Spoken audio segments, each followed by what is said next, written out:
Welcome back to the deep dive. Today we are wrestling with a question that I think really defines modern learning. Can you truly know something without, experiencing it directly? It's a fundamental question. And Yeah. we've got this fascinating source that sort of throws down the gauntlet on that very idea. Exactly. We're not diving into a book itself today, but more into the philosophy behind what you might call the ultimate knowledge shortcut, the complete summary. Right. It's very meta. Our source is actually a description, originally in Farsi, and it details the explicit purpose of a really comprehensive summary for a classic book. In this case, George Orwell's, his blistering political satire, Animal Farm. And the core claim, the thing that really made us stop and say, okay, we need to talk about this. The stated goal, translated, is to present the story briefly in such a way that there is no need to read the book anymore. And with this, one will understand the entire story of this book. Wow.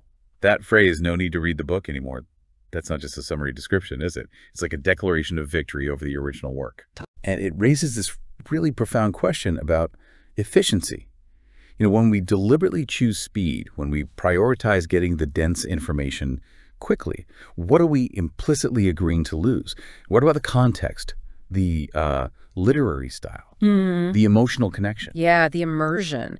So our mission today is really to unpack the philosophy behind this kind of shortcut. Can a summary, however complete it claims to be, actually capture the entire story? Make the original text basically unnecessary for the learner. This whole deep dive is about that tension, that unavoidable trade-off between getting information fast and really sinking into something complex. And this isn't just about Animal Farm, is it? It's about how you, the listener, how anyone learning today has to navigate this constant flood of information. Right. So we're going to explore the mechanics of this kind of extreme informational compression. What does a summary like this really give you? And maybe more importantly, what can it possibly deliver? Okay, let's start by really digging into that claim, the idea that this summary makes the original book unnecessary. Because the description itself has this beautiful contradiction built right in, doesn't it? It absolutely does. Yeah. You've got these two concepts, right, from the Farsi, kamel and moktasar. Kamel meaning like complete, exhaustive, really truthful. Everything. Everything. And then moktasar, brief, concise, efficient. Get it done quick. Exactly. And the paradox just jumps out at you. Yeah. How can something possibly be both of those things at the same time? Won't one inevitably compromise the other? Well, that perfect balance, that's the dream, isn't it? For anyone who feels like they need to know a lot but just doesn't have endless hours, they want like 100% of the meaning, the core ideas, the takeaway, but 0% of the journey through the pages, the descriptions, the pacing. Yeah, they want the intellectual gold already refined, ready to go. And that forces us to think about, informational density. What does complete actually mean in this context? For a summary to really stand up to that camel label, it can't just be a plot summary, can it? A list of events. No, wait. It has to have a certain depth. It needs to cover more. But how much more? Think about Animal Farm.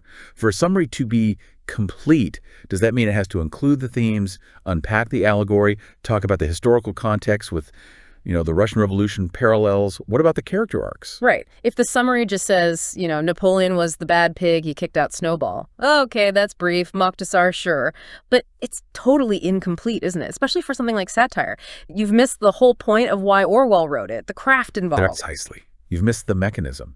For literature that works on multiple levels like allegory, the challenge just skyrockets. Yeah. If you only give the surface story, you basically end up with a kid's story about talking animals. Yeah.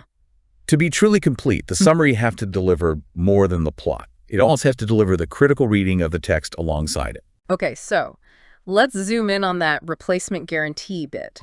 That Farsi phrase, no need to read the book anymore. I mean, that's such a radical promise. It's saying the original is redundant. It is radical. So when we talk about literature or critical thinking, what actually makes a text necessary? Why do we need the original? Well, I think it boils down entirely to the reader's goal, doesn't it? If the goal is purely, let's say, utilitarian, maybe you need to remember the stages of the revolution for a test, or the final commandment the pigs wrote. Right, just the facts. Just the facts. Then, yeah, okay, the summary probably works. It gives you those data points efficiently. The book, for that specific narrow purpose, might seem redundant.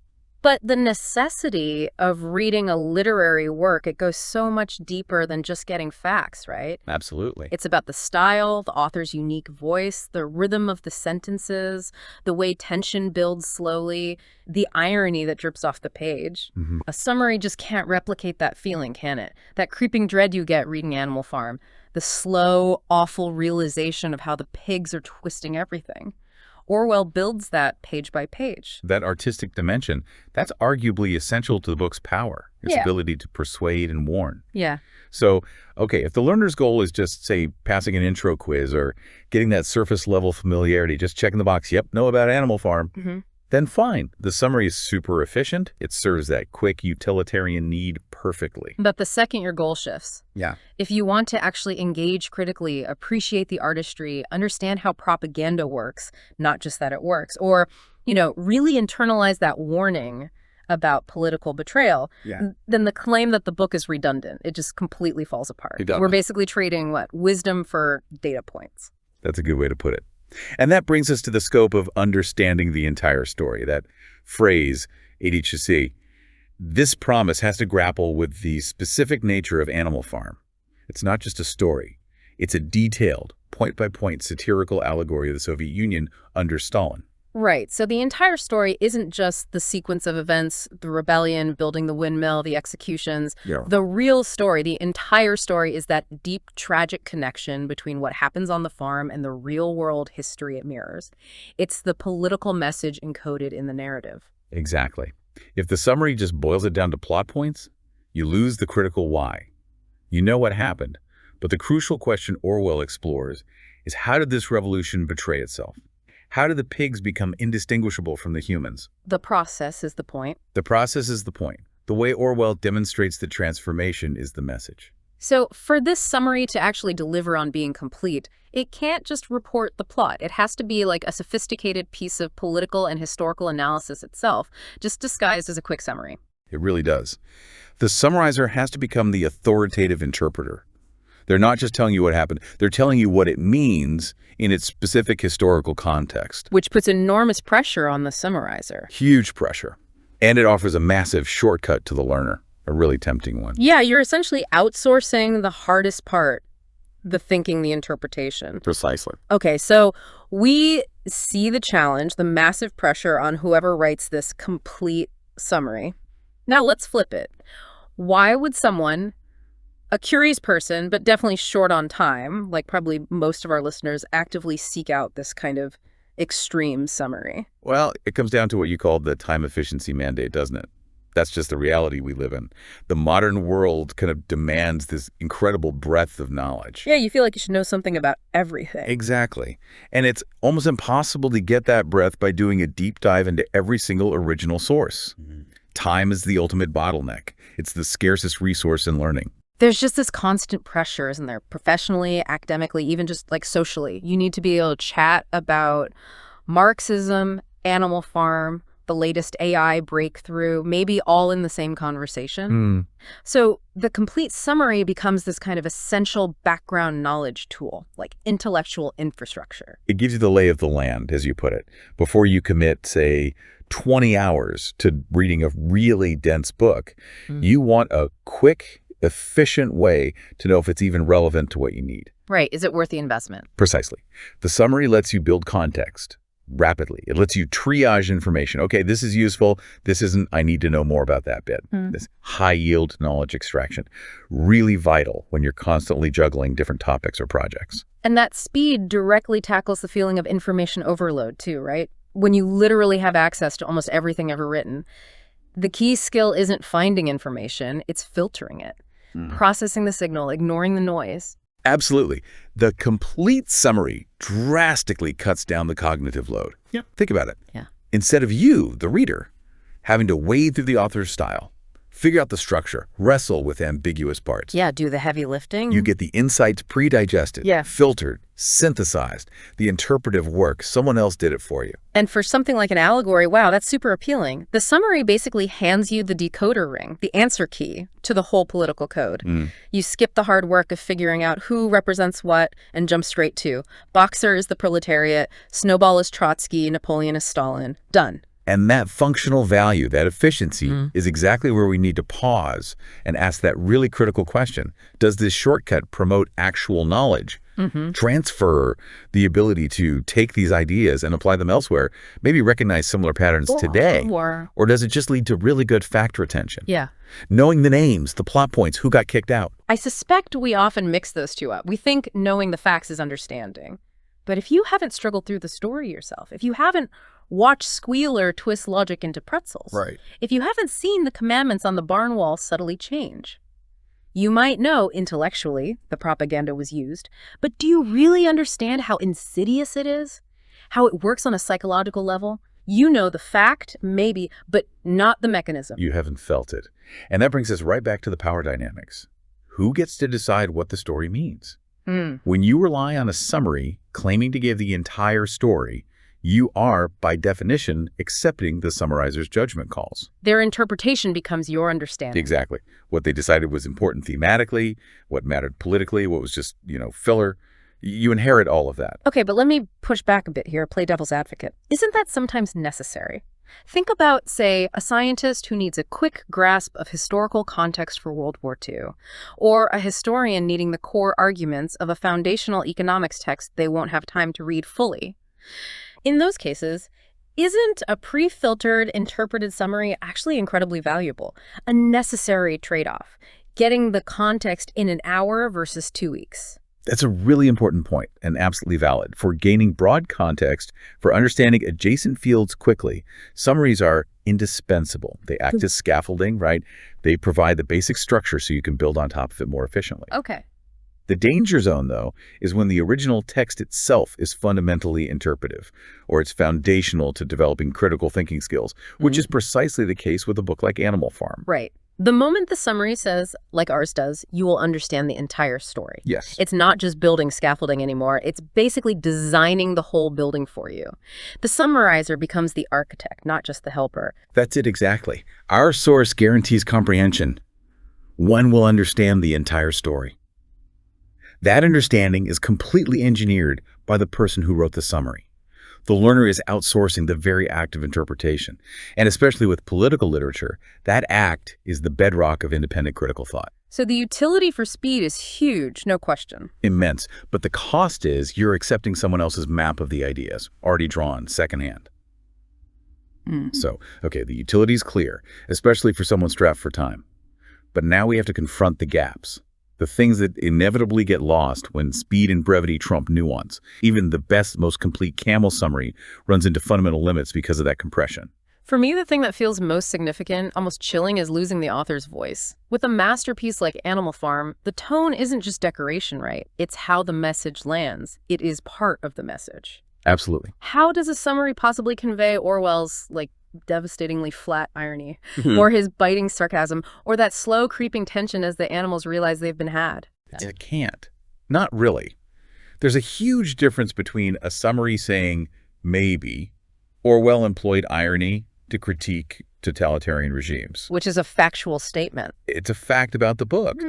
But it's entirely different from the experience of reading Orwell's prose, where the irony hits you, where you feel the critique unfolding sentence by sentence. Yeah. The literary style, the actual engine Orwell built to persuade and warn readers, it gets sterilized in the summary. Think about Squealer, the propagandist pig. A summary might say, Squealer used misleading statistics and rhetoric to manipulate the other animals. Okay, true. But reading those chapters, seeing Squealer described skipping from side to side and whisking his tail, watching him twist language into knots to justify the pigs stealing the milk and apples. Yes. That narrative experience is the proof. It shows you how propaganda works, how persuasive it can be, even when it sounds ridiculous. The summary gives you the conclusion. The book makes you live through the evidence. And if the learner just gets the conclusion, the theme, the verdict handed to them, without having to follow the evidence trail themselves, their ability to figure things out, to deduce meaning from complex or ambiguous information, that skill doesn't get exercised, it actually gets stunted. Yeah, you learn what the book supposedly means, according to the summarizer. Right. But you never practice the how. How do you arrive at meaning yourself based on what's actually on the page? Which highlights that massive gulf between synthesis and actual experience.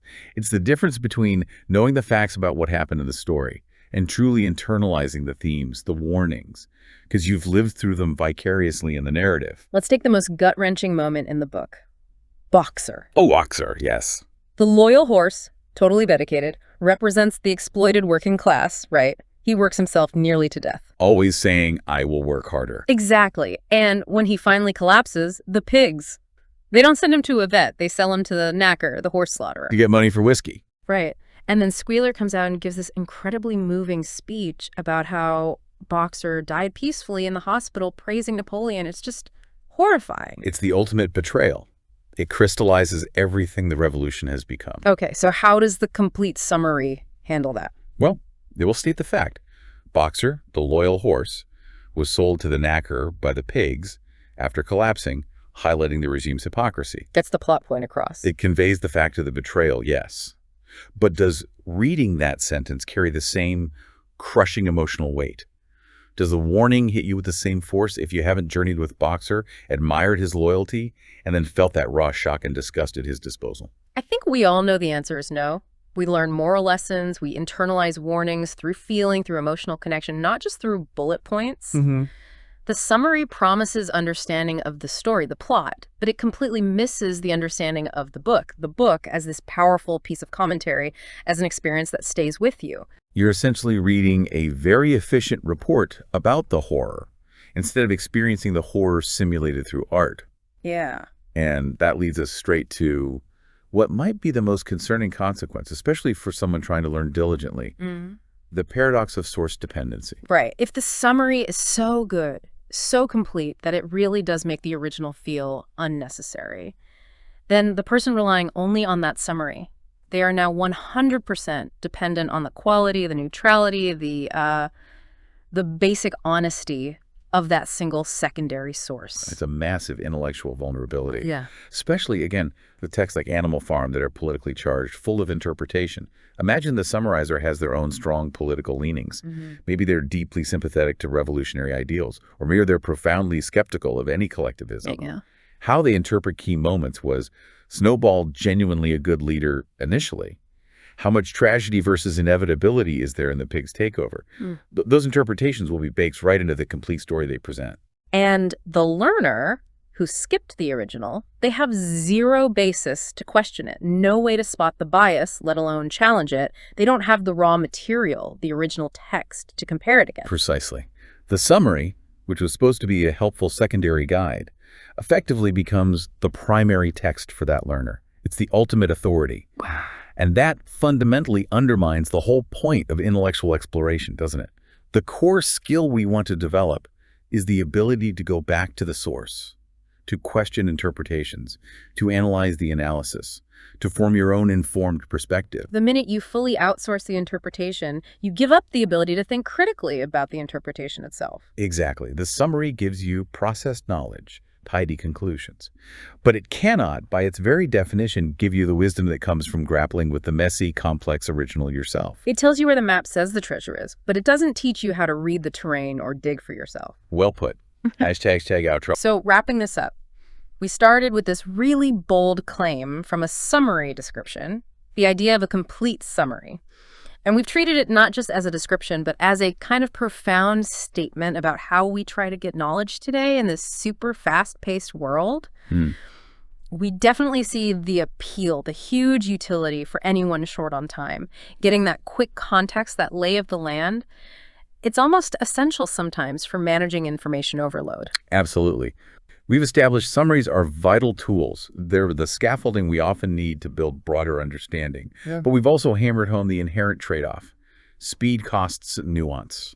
Always. The entire story, especially for something rich like Animal Farm, includes emotional weight, artistic style, the author's voice, things that just can't survive that kind of compression. Right. With a warning like Animal Farm, the how is the whole point, isn't it? Not just that the bad stuff happened, but the insidious process. So connecting this to the bigger picture.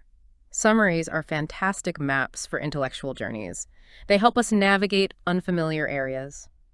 But we absolutely cannot mistake the map for the actual place. A map is most powerful when it's the beginning of the conversation, right? When it guides you where to look deeper, not when it tells you you've arrived and there's nothing more to see. The real danger is confusing, knowing about a topic, being able to list the summary points with genuine, deep understanding of it. That deeper understanding always requires wrestling with the source, engaging emotionally, thinking for yourself. Which leaves us with a final thought, a provocation, really, for you, the listener. When you encounter a tool, like a summary, that claims to make the original source unnecessary, are you using it strategically to broaden your horizons efficiently? Or are you maybe subconsciously using it just to shrink your reading list to avoid the deeper intellectual work? And digging a bit deeper, what kinds of thinking, what intellectual tasks should we never outsource? Things like forming moral judgments based on complex situations, truly appreciating artistic craft, developing a healthy skepticism towards rhetoric, recognizing manipulation. Can those ever be effectively learned from a summary? Or do they demand direct engagement with the source? The answer to that, perhaps, defines the real depth and independence of our learning journey.